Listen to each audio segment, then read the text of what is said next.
ओंकार ओडिया।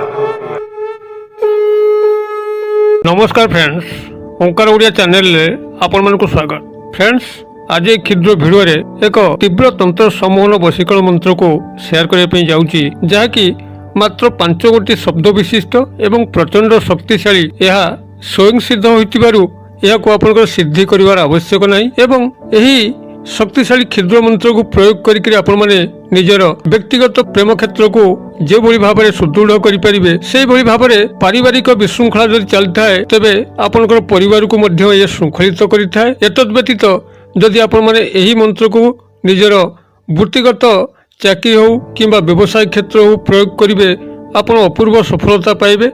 जदि आपनकर कोठी भूल भटका न थाइकरी आपनकर उपरिस्थ ऑफिसर बॉस संगे मतांतर घटुथा एवं से विभिन्न प्रकार आड़ करी आपन को चाकरी बहिष्कृत करथांती, जद्वारा कि आपनकर परिवार प्रतिपोषण पई एक प्रश्नवाची सृष्टि होता है। तेबे यह को आपण प्रयोग करी निजर चाकरी को रक्षा करि परिबे एवं तांकर मत को परिवर्तन करि परिबे। आपण माने एही तंत्र मोहिनी शक्तिशाली मंत्रटी को प्रयोग करी आपनकर व्यक्तिगत जीवन क्षेत्र, पारिवारिक जीवन क्षेत्र, सामाजिक एवं वृत्तिगत क्षेत्र में अद्भुतपूर्व सफलता पाइबे। भिडियोटी को आपण माने केवल बुझीजिबार अछि, यार स्वरूप कौन केउ भली यह को आपण प्रयोग कले आपनकर मंत्र शक्ति तुरंत कार्य करिथाय ताको प्रथमे भिडियोटी को भल भाव में बुझी नियंतु एवं जदि चैनल को प्रथम बार आछंती तेबे अनुरोध चैनल करे थिबा लाल कलर सब्सक्राइब बटन क्लिक करी बेल आइकन क्लिक करी एवं ऑल नोटिफिकेशन ऊपर क्लिक करी चैनल टी को सब्सक्राइब करे नियंतु। तेबे फ्रेंड्स, एबे नजर पकेबा एही तीव्र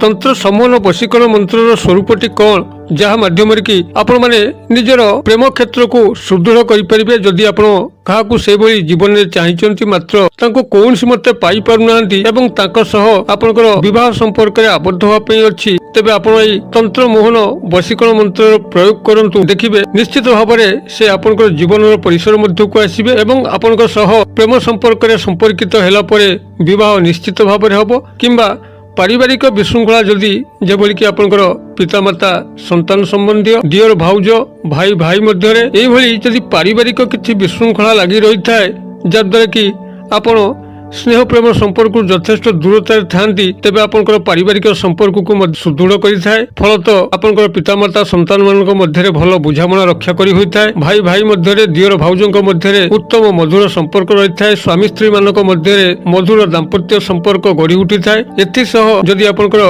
चाकरी वृत्ति क्षेत्र में मंत्र को प्रयोग करती तेबे आपनकर कर्मचारी महल रे आपण समस्तंकर दृष्टिगोचर होइतांती एवं आपनकर उपरिस्थ ऑफिसर बा बॉस आपन को से भली भाव में निजर भली भाविकी आपन को चाकरी पदोन्नति करिथांती एवं सामाजिक स्तर में मध्य यदि आपण माने याको व्यवहार करिवे कौनसी नारी पुरुष को आपनकर हाथ मुठाए रखिकी आपनकर कल्याण साधन करि परिबे किंबा राजनैतिक क्षेत्र में यदि आपण माने याको प्रयोग करिवे आपनकर राजनीतिर उन्नति घटिबा सह दलीय समर्थन लाभ करी आपण निर्वाचन में जीति पारिबे। विभिन्न क्षेत्र आपण जो क्षेत्र में तंत्र सम्मोहिनी वशीकरण मंत्र को प्रयोग करिवे आपण सेटो अद्भुतपूर्व सफलता पाइबे। तेबे याको प्रथमे बुझी जिबार अछि मंत्रटी को आपण किभली प्रयोग करिवे किभली उच्चारण करिवे, कारण मंत्र उच्चारण सठिक भाव में न हेले यार शक्ति जागरण ठीक से होई पारे नहीं। शक्ति जागरण ठीक से नहेले यार प्रभाव मध्य देखा मिलेनी। साधारणतः जो माने एभली तंत्र मंत्र भिडियो देखा भल पाती और तंत्र मंत्र रुचि रखती सेमानक मध्यरु प्रायतः अधिकांश दर्शक तंत्र मंत्र कौन जानी न थांती। सेमाने भाबंती कौनसी गोटे मंत्र एमती लेखा होइतिबो ताको पढ़ीदेले किंबा कहीदेले से भली किछि चमत्कार घटिबो, मात्र ए धारणा भूल। तंत्र मंत्र प्रथम स्वरूपटू जो माने बुझी थांती सेमाने निश्चित भाव में भल तांत्रिक किंबा मांत्रिकटी होइथांती। तंत्र मंत्र एक गूढ़ तत्व रहस्य यह प्रथमे मनस्तत्व साइकोलॉजी उपर काम करिथाय एवं सेठारु ही विस्तार करिथाय। प्रकृत भाव में मंत्र को सठिक उच्चारण एवं उच्चारण शब्दगत एवं भावगत भीतर गूढ़ रहस्य को प्रथमे बुझिबार अछि। केउ भली भाव में मंत्र को उच्चारित करा जाय, धरा जाऊ गोटे साधारण मंत्र ओम नमः शिवाय, यही महामंत्र को जदि आपण 5 जन को कहिबे उच्चारण करिया पई 5 जनकर उच्चारण विभिन्न प्रकार शुभिबो।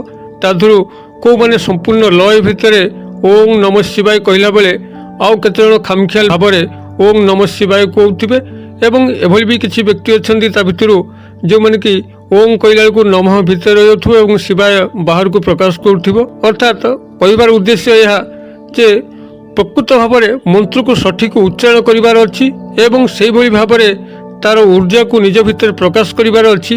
मंत्र शक्ति आपन निज भितर ही उच्चारित होकर जागृत होता है।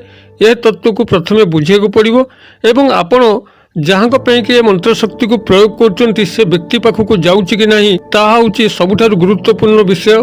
जदि आपण कौन सी मंदिर हो बा घरे हो परमात्मा का सह विलीन होगा चाहती तांकर जो मंत्र उच्चारण करती जदि आपण भितर से भाई आत्मिक चेतना नथिबो आत्म जागरण नथिबो एवं मंत्र आपण जो उच्चारण करथिबे से उच्चारण भितर आपणकर आकुलता नथिबो तेबे आपणकर मंत्र शब्द गुड़िक परमात्मा का पाखरे पहुँची न थाए जद्वारा कि आपण परमात्मा का सह मिलन होकर जो लाभ पाइबा से आपण वंचित होइतांती।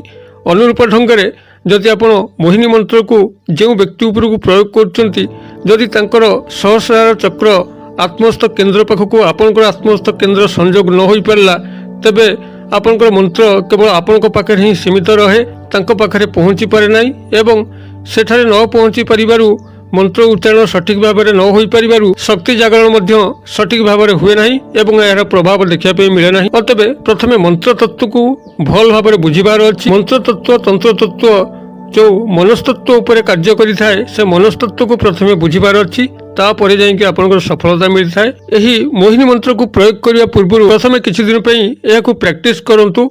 संपृक्त व्यक्ति विशेष जहाँ उपर को आप मंत्रटी को प्रयोग करेंगे तांको निजर आत्मस्थ चेतना भितर को आणतु तांको गभीर भाव में चिंता करके तांकर प्रतिछवि आप दर्शन करंतु एवं जेभली भाव में आपण तांकर प्रतिरूप को निज भितर दर्शन करेंगे से आपण मात्र 3 थर यही मोहिनी मंत्र उच्चारण करंतु देखिबे एक चमत्कार घटिबो। सेही व्यक्ति आपण गाड़ को ढलिया पे लागिबो एवं जतबे तांकर सामना सामने आपण होउचंती तांको निर्दिष्ट चित्तरे चाहिकरी यही मोहिनी मंत्र को मात्र 3 थर निज भितर मन मन उच्चारित करिवार अछि जद्वारा कि से व्यक्ति आपणकर वश्यता स्वीकार करिवो। तबे एही भली भाबरे आपण किछि दिन पई कि अभ्यास जारी रखंतु संपृक्त व्यक्ति विशेष को आपणकर अंतस्थ चेतना भितर को आनिया पई एवं तांकर प्रतिछवि को आपणकर आखि बंद कर देखिया पई एवं जतबे तांकर स्वरूप आपण निजर मुद्रित आखि एवं अंतस्थ चक्षुरे देखि पाउचंती सेति बेला आपण 3 थर एही मोहिनी मंत्र को उच्चारित करंतु